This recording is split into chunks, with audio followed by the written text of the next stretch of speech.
Selamat pagi anak-anak, saat pagi hari ini kita akan kembali melanjutkan pembahasan atau materi MPLS kita. Hari ini temanya tentang mental spiritual. Ya, apa itu spiritual? Apa kehidupan spiritual? Kehidupan spiritual adalah segala sesuatu yang berhubungan dengan rohani seseorang, dengan jiwa dan batin seseorang. Mengapa ini penting? Karena kehidupan spiritual merupakan landasan dari kehidupan manusia. Ya, karena kehidupan spiritual inilah yang akan membawa manusia kepada segala kebenaran yang hakiki. Ya, hubungannya antara manusia dengan Tuhan penting ya, penting sekali karena dengan kehidupan spiritual yang benar, manusia akan menemukan rencana Tuhan di dalam kehidupannya. Apa yang menjadi maksud Tuhan dalam hidup seseorang itu di dalam kehidupannya. Oke, nah tapi banyak hal atau tantangan yang dihadapi oleh remaja ya ketika dia berproses untuk menumbuhkan kehidupan spiritualnya. Secara umum ibu akan menyebutkan beberapa. Yang pertama ya, teknologi komunikasi dan informasi ya. Perkembangan teknologi komunikasi dan informasi ini membawa pengaruh positif dan negatif bagi remaja ya. Secara positif apa ya? Secara positif manusia atau remaja memiliki kehidupan yang lebih praktis dan efisien ya. Teknologi menolong manusia untuk menyebarkan ilmu pengetahuan, kebaikan serta berbagai upaya kemanusiaan demi kepentingan umat manusia. Namun di sisi lain, sisi negatifnya adalah ya, teknologi ini juga menyebabkan penyimpangan moral dan etika ya. Banyak penyimpangan moral dan etika terjadi karena apa? Karena penggunaan teknologi komunikasi dan informasi dengan cara yang tidak benar ya. Contohnya melalui internet, manusia dapat memperoleh berbagai macam informasi yang positif maupun negatif. Nah, salah satu aspek negatifnya adalah pornografi. Ya, dan pornografi ini ditengarai ya menjadi penyebab timbulnya berbagai macam penyimpangan maupun kejahatan seksual di kalangan remaja. Ya, banyak remaja-remaja yang keterikatan dengan pornografi. Ya, padahal itu dosa, itu tidak berkenan di hadapan Tuhan. Selain itu apalagi? Ya, melalui game-game, ya melalui sosmed, ya. Remaja menghabiskan waktunya sebagian besar untuk hal itu dan jelas remaja menjadi tidak produktif. Ya. Menjadi tidak produktif, harusnya belajar dia nggak belajar, yang harusnya ibadah nggak mau ibadah, yang harusnya baca kitab suci nggak mau baca kitab suci, harusnya berdoa nggak mau berdoa. Akhirnya apa? Waktunya dia habis hanya untuk apa? Hanya untuk diam ya, berinteraksi dengan HP-nya, di depan HP-nya aja. Nah, itu nggak baik, itu nggak bagus ya, dan itu juga menghambat hubungan dia dengan Tuhan. Oke, nah selanjutnya apalagi? Nah, setelah itu juga adalah bagaimana cara manusia akhirnya berkomunikasi, berhubungan satu dengan yang lainnya ya, menjadi kering karena orang lebih cenderung berbincang di dunia maya daripada bertemu secara langsung, secara personal atau pribadi ya. Proses sosialisasi manusia digantikan oleh teknologi. Betapa menyedihkan ya jika remaja sudah terikat dengan hal-hal tersebut. Tentunya akan sangat berbahaya baik bagi remaja itu sendiri maupun bagi lingkungan sosialnya. Nah, apalagi tantangan selanjutnya ada rokok, ada narkoba, ada miras. Dan jelas-jelas itu merusak tubuh kita, merusak tubuh remaja apabila mereka mengkonsumsi hal-hal itu. Nah, dan itu adalah jerat dari si iblis untuk apa? Untuk menghancurkan para remaja supaya mereka hidup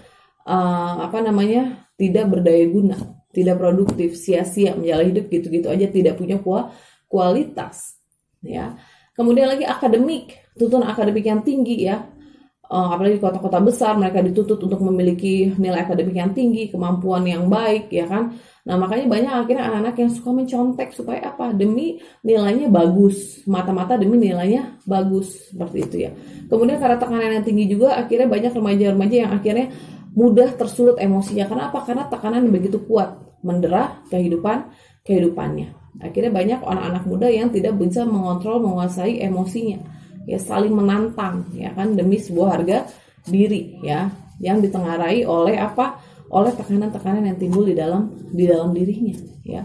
Buahnya emosi, marah ya. Nah, kemudian yang selanjutnya adalah karena hormonal.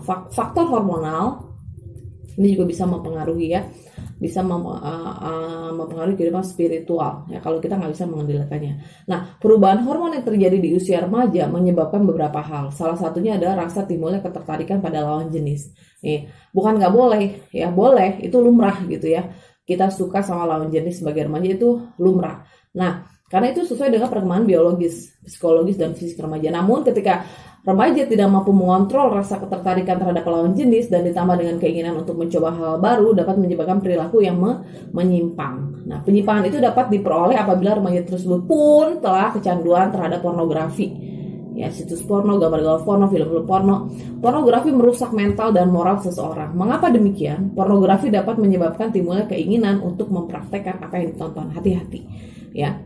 Ini rentan sekali, ya. Jangan kalian terjebak dengan hasrat kalian, ya, yang sedang bertumbuh, ya, dengan kemudian melakukan hal-hal yang tidak seharusnya. Itu dosa, itu tidak boleh, ya. Itu tidak berkenan di hadapan Tuhan. Itu akan merusak mental spiritual kalian. Kalau kalian tidak bertobat, ya, kalian akan terjerumus dan terjelembab di dalamnya. Dan ingat, ya, konsekuensi dalam segala sesuatu tindakan itu adalah menyangkut kehidupan kekekalan kita. Itu jangan pernah bermain-main dengan hal tersebut, ya. Oke. Nah, bagaimana menghadapi tantangan iman? Yang pertama, sebagai remaja tidak mengandalkan diri sendiri tapi mengandalkan Tuhan. Ya, ingat, tantangan kalian tuh besar, ya. Begitu kuat, ya. Ibu tahu itu akan tidak mudah untuk dijalani, tetapi kitab suci mengajarkan kita untuk kita selalu mengandalkan Tuhan dan tidak mengandalkan diri sendiri. Ya, di kitab suci Ibu, di firman Tuhan di Alkitab, ya, dikatakan bahwa terkutuklah orang yang mengandalkan dirinya sendiri yang hatinya menjauh dari Tuhan. Makanya apapun masalah kita, ya, andalkan Tuhan. Percaya bahwa Tuhan sanggup menolong kita. Selanjutnya yang kedua adalah setia, ya. Setia memegang setiap perintah Tuhan. Setia kepada komitmen kita kepada Tuhan untuk kita hidup benar di hadapan Tuhan. Yang ketiga adalah taat. Ya, lakukan apa yang menjadi perintah Tuhan. Taat, tetap taat. Ya, seperti Abraham, dia taat, apapun yang Tuhan perintahkan dia taat, lakukan. Maka Tuhan yang akan menjadi pembelanya. Tuhan yang akan menjadi bagiannya. Yang keempat adalah memiliki pendirian yang teguh, ya, seperti Yosua dalam kitab suci Alkitab, ya. Kayak kalian Muslim juga mungkin banyak di situ, terdapat tokoh-tokoh di sana atau mungkin yang beragama lain, ya. Dia memilih mau mana nih, pilih Tuhan untuk disembah atau sesembahan yang lain. Tapi Yosua bilang, aku dan seisi rumahku kami akan beribadah kepada Tuhan. Dia punya komitmen, dia punya pendirian yang teguh, ya, tidak mudah diombang-ambingkan oleh hal-hal yang tidak baik yang ada di sekitarnya. Yang kelima, tidak mudah terpengaruh. Ya, itu harus tidak mudah terpengaruh, ya. Kemudian yang keenam, ada 10 poin, ya. Memiliki keyakinan yang kokoh, ya, percaya bahwa firman Tuhan, bahwa kitab suci adalah kekuatan Allah yang sanggup menyelamatkan, yang sanggup melindungi kita dari segala macam godaan yang ada, dan percayalah ia sanggup menyelamatkan kita dan membawa kita kepada kemenangan. Yang selanjutnya adalah tegar di tengah persoalan, ya. Apapun masalah kita harus selalu tegar, ya, tegar, nggak cengeng, ya kan. Bagaimana kita bisa tegar? Kita selalu hubungan dengan Tuhan, ya, selalu terkoneksi dengan Tuhan, terhubung dengan Tuhan, ya. Maka apapun masalah pergumulan yang kita hadapi, kita akan bisa tetap kuat dan kita akan bisa menemukan solusinya. Oke, ya. Seperti Daniel, ya, walaupun dia dipaksa untuk menyembah sesembahan yang raja anjurkan, tapi dia tidak mau, ya. Dia nggak mau. Dia datang kepada Tuhan sehingga dia tetap kuat memegang imannya. Kemudian 8, berani menanggung resiko. Ya, orang-orang yang hidup benar itu harus berani mengambil resiko. Karena apa? Karena dia harus melawan arus. Ya, apapun resikonya, tetap pegang kebenaran, maka Tuhan yang akan menjadi pembela kita. Selanjutnya, tidak mengenal putus asa, pantang menyerah, ya. Tidak mudah, ya, memperjuangkan kehidupan spiritual itu tidak mudah. Kita harus menjadi orang yang tidak pernah putus asa, terus mencoba, terus bangkit untuk menjadi pribadi yang lebih baik, ya, sehingga kehidupan kita bisa menjadi berkat. Kemudian yang 10, berpegang teguh pada janji Allah. Ya, janji Tuhan pada Abraham, janji Tuhan pada umatnya, ya, itu contoh-contohnya, ya.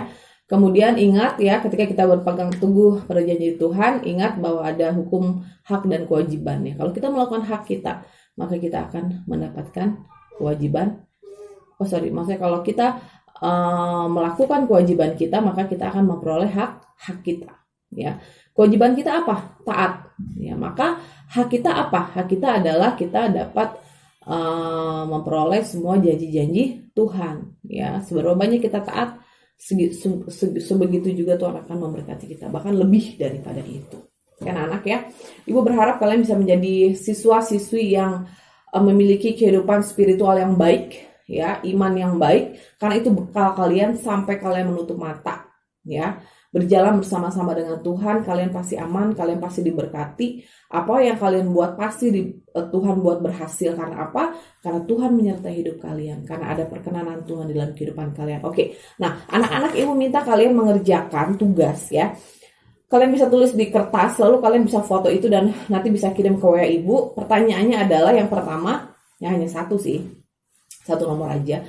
Menurut kalian, apa saja tantangan hidup yang remaja seusiamu miliki? Ya, jadi apa sih tantangan yang kalian miliki dalam kehidupan yang menyangkut kehidupan spiritual ini? Atau mungkin ada yang beberapa hal yang tadi ibu sudah sebutkan, sama seperti yang kalian juga alami. Kalian boleh tulis 2. Nah kemudian kalian pikirkan apa yang sebaiknya dilakukan untuk menghadapi tantangan itu. Ibu pengen tahu ya jawaban kalian apa, ya. Kalian bisa isi, ibu tunggu jawaban kalian maksimal besok. Ya, dikumpulkan ya ke WA ibu. Oke anak-anak ya, itu aja. Selamat datang, selamat bergabung buat yang baru bergabung di SMP Permata ya. Ibu berharap kalian bisa belajar dengan baik dan meraih apa yang kalian harapkan ya. Oke. Terima kasih. Selamat pagi, Tuhan memberkati.